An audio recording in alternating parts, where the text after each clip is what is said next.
Hello and welcome. I'm Sumita Kareer and you're watching Rush Hour, bringing you a quick roundup of the top stories of the day. So beginning this show with Twitter's new logo, well, in a groundbreaking move, Elon Musk and Twitter CEO Linda Yaccarino revealed a new logo for the platform. The iconic bluebird symbol is now replaced with a striking white X against a black backdrop. Musk's decision, remember, follows a poll amongst millions of followers, signaling a significant shift in Twitter's identity. The bluebird has been crucial to the identity of Twitter, considering that the word tweet emanated from that. However, tweets will now also be replaced and they will be called X's, according to Elon Musk. Is the move a hit or a miss? Will the X factor work for Twitter? To discuss this and more, we're now joined by Ray Wang, who's a principal analyst and founder of Constellation Research. Ray, thank you very much for joining us this evening on ET Now. Hey, happy to join you. Right, Ray. So even though memes are flying thick and fast around the new logo, but this should not come as a surprise to anybody, considering that Musk has been stating about transforming Twitter into a super app, or what he calls X Corp.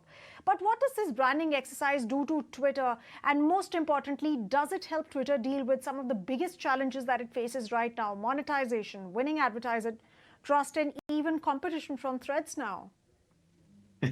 So that's a lot of questions to ask. And let's start with the first one. The move to the x.com, x.ai domain he bought from PayPal in 2017. And really what he does is he does like X, right? The Model X, Space X. His kid is even named X, I think A-12, right? And he's going to change Twitter over completely. And for him, this is a brand new exercise. This is about a rebranding exercise. And it's also about taking the Twitter data, which is really powerful, and using that for x.ai and for the opportunity to create these super apps.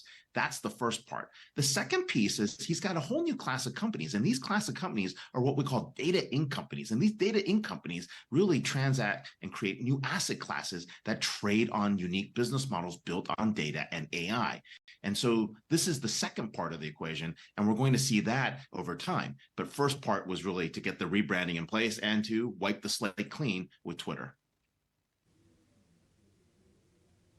Right. I think we'll come a bit more on what really X means for Musk. But let me also tell you that Elon Musk has introduced a lot of changes in the past few months. I mean, there's subscriptions, there's a new CEO, revenue sharing. But are advertisers budging? Has the perception of the platform really changed in the minds of advertisers and perhaps the overall tech ecosystem?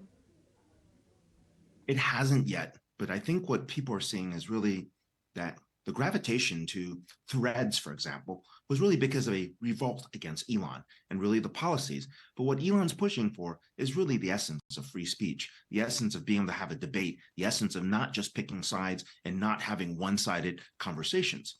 And that is going to win out in the end because people do like to have the debate and that conversation. Now, how he has done it might not have necessarily been the right way to do it.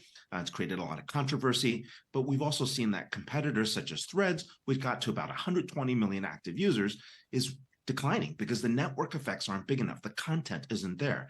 And that's where Elon has the advantage. They've actually refined the algorithms over time. They've done a good job trying to figure out what new algorithms are going to work. And so that's part one, getting the conversations back and going. Part two is actually making sure that the advertisers come back. And that is going to be the challenge. Right now with Linda Yaccarino there, that would help. But the challenge is really showing the advertisers why this platform is much more useful, how it's going to be more targeted and segmented, and why the users there are going to be much more profitable. But users who actually paid for the blue check mark and created content are super excited. They all got checks. And when they got checks for, some people got 5,000, some people got 20,000, some people got even more than that. And that's for creating content. And the ecosystem requires content creators, which is users, and it also requires advertisers, and it also requires subscribers. And he's going after 3 lines of revenue.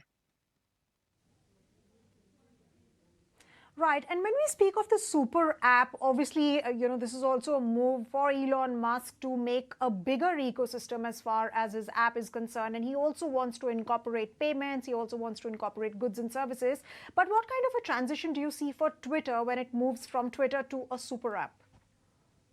Well, as we go from Twitter to X and X to a super app, the transitions are going to be where is it going to play commerce? Is it going to be a payments model? Is it going to allow direct payments and value exchange? Those are all models that have already happened in countries like India and China, right? China has super apps with all its major tech companies. And in India, because of UPI, everybody has an account and everybody has the beginning of a super app. Those models have not hit in the US. It's not hit in Western Europe. And of course, we haven't seen as much of that in Latin America, but that's a model that actually has a lot of future, both on the subscriptions, the memberships, and the service fees. Right, and let's also talk about Elon Musk's fascination about the letter X. Do you want to go back in time and perhaps talk a bit about that? Well, Elon actually owned the X.com domain name. He bought that from PayPal in 2017. And of course, we've seen on Tesla, we've had the Model X, we've seen SpaceX. Those are things that are really his fascination. I guess he likes the letter X. He launched and said, when he bought Twitter, he said, this is going to be X.AI, or Twitter's going to be part of X.AI. So I guess that's the magic letter.